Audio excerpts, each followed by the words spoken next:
something I did really like from this game was something that we've kind of been talking about for a few weeks, and we've kind of seen it start ratcheting up. Was Dawson Knox having a monster game?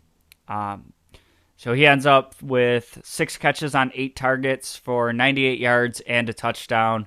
And granted, the 2 targets that ended up being incompletions were both very catchable balls. One of them went right between his hands.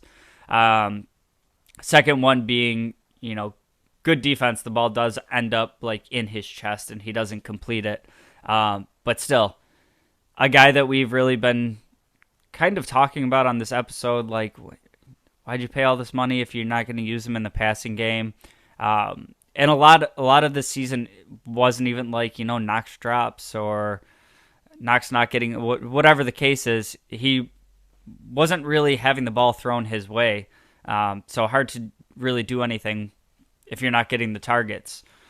But he ends up having a monster day and kind of shows why he's the kind of mismatch nightmare that you're looking at for cornerbacks, safeties, linebackers. He can really match up against anybody pretty well, and we saw a lot of the 2x2 sets, which I really liked in this game.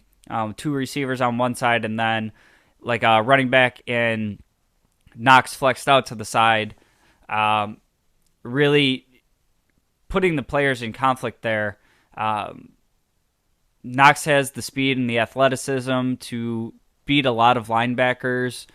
He's got the size to kind of bully a cornerback if one ends up on him. And for me, this is the layer of the offense that I've been looking for the entire year.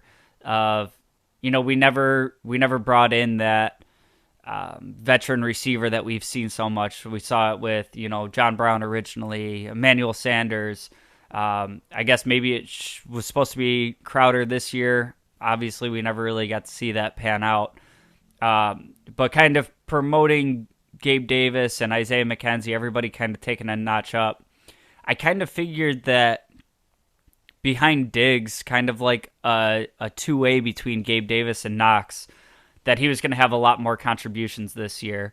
And over the last couple weeks, we've really seen him kind of ratcheting up and having big games.